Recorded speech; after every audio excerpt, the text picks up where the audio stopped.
Hello मित्रों, स्वागत है आपका मेरे YouTube channel Raghav sir science में।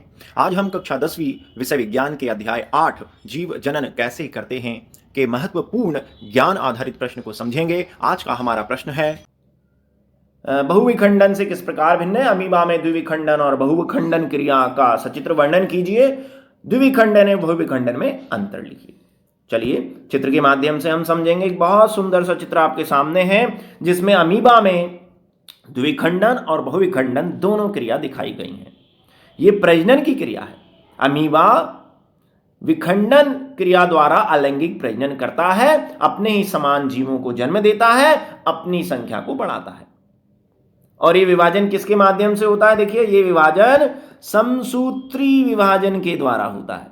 ये प्रजनन समसूत्री विभाजन द्वारा होता है। तो गौर से देखिए दोनों में अंतर क्या है। इधर द्विविखंडन दिखाया गया है, इधर बहुविखंडन। एक एक करके हम अंतर यहां पढ़ते जाते हैं। देखिए, सबसे पहले द्विविखंडन को गौर से देखें। द्विविखंडन की प्रक्रिया हमेशा अनुकूल परिस्थितियों में होती है। अनुकूल अर्थात ऐसी परिस्थितियां जिसमें अमीबा आसानी से जिंदा रह सके।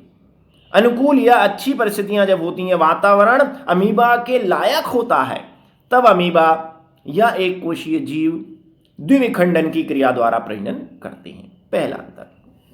दूसरी विशेषता, यहां देखें, अमीबा के चारों ओर कोई आवरण, कोई पुटक, कोई प्रोटीन का खोल नहीं बना है द्विविखंडन में। क्यों नहीं बना है? क्योंकि परिस्थितियां अच्छी हैं, परिस्थितियां अनुकूलित हैं, अमीबा जिंदा रह सकता है, इसलिए इसको अपने चारों ओर कोई पुटक या आवरण नहीं बनाना पड़ता। जबकि बहुविखंडन देखिए प्रतिकूल परिस्थिति में होता है। जब विपरीत परिस्थितियां हैं उसमें अमीबा मर सकता है, तो अमीबा अपने आप को जिंदा रखने के लिए अपने चारों ओर एक प्रोटीन का आवरण बना लेता है, जिसे हम पुटक कहते हैं। हो गए दो अंतर। आगे चलें। द्विविखंडन की प्रक्रिया में अमीबा का एक केंद्रक, ऊपर एक केंद्रक दिख रहा है, नीचे दो दिख रहे हैं।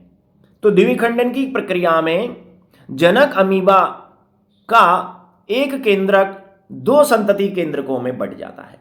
जबकि बहुविखंडन में देखिए, बहुविखंडन की क्रिया में जो एक केंद्रक है वो आगे कई यानी एक से दो से अधिक नए संतति केंद्रकों में बंट रहा है। द्विविखंडन में केंद्रक विभाजन के बाद तुरंत कोशिका द्रव का विभाजन हो जाता है। देखिए, एक केंद्रक से दो केंद्रक बने, दो केंद्रक अलग हुए और उनके साथ साथ कोशिका द्रव भी अलग हो गया। अर्थात द्विविखंडन की प्रक्रिया में पहले केंद्रक विभाजन होता है, एक केंद्रक से दो नए केंद्रक बन जाते हैं, और उसके तुरंत बाद कोशिका द्रव का भी विभाजन हो जाता है। अर्थात केंद्रक विभाजन और कोशिका द्रव विभाजन एक के बाद एक साथ साथ चलता है। जबकि यहां गौर से देखें, बहुविखंडन में देखिए पहले सारे केंद्रक विभाजन होते हैं। पहले केंद्रक अनेक संतति केंद्रकों में बढ़ जाता है। उसके बाद फिर प्रत्येक केंद्रक के चारों ओर थोड़ा थोड़ा कोशिका द्रव इकट्ठा हो जाता है। यानी पहले सारे केंद्रक विभाजन होते हैं और उसके बाद आखिरी में कोशिका द्रव विभाजन होता है। द्विविखंडन की प्रक्रिया में दो कोशिकाएं या दो नए संतति जीव बनते हैं, जबकि बहुविखंडन की प्रक्रिया में अनेक अर्थात दो से अधिक संतति जीव या नई कोशिकाएं बनती हैं।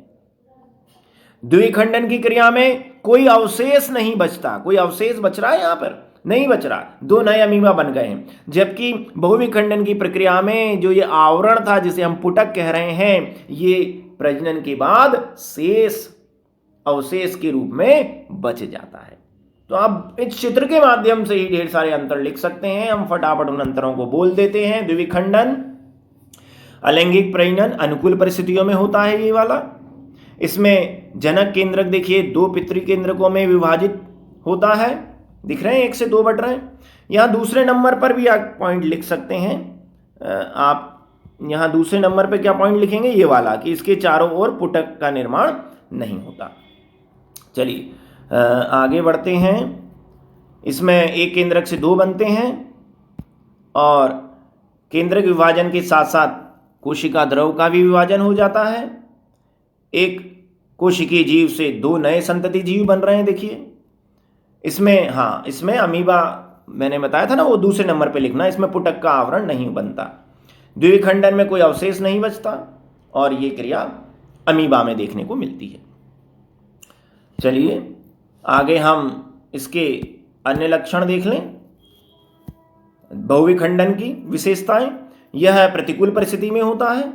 इसमें एक केंद्रक से पहले अनेक केंद्रक बनते हैं, उसके बाद केंद्रक के चारों ओर थोड़ा थोड़ा कोशिका द्रव इकट्ठा हो जाता है।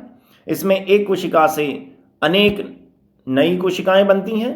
इसमें अमीबा के चारों ओर प्रतिकूल परिस्थिति से बचने के लिए पुटक बनता है और आखिरी में वही पुटक प्रजनन के बाद शेष रह जाता है। ये प्रक्रिया एंट अमीबा और प्लाज्मोडियम में देखने को मिलती हैं। ये दोनों ही हमारे शरीर में अंतः परजीवी के रूप में पाए जाते हैं। एंट अमीबा से अमीबिक डिसेंट्री नामक बीमारी फैलती है और प्लाज्मोडियम से मलेरिया रोग। तो परजीवी जो होते हैं वो बहुविखंडन द्वारा प्रजनन करते हैं। उम्मीद है यह वीडियो आपको बहुत पसंद आया होगा। इसे अधिक से अधिक लाइक तथा शेयर कीजिए एवं ऐसे ही अन्य शिक्षास्पद वीडियो को देखने के लिए मेरे चैनल को सब्सक्राइब कीजिए। बहुत बहुत धन्यवाद।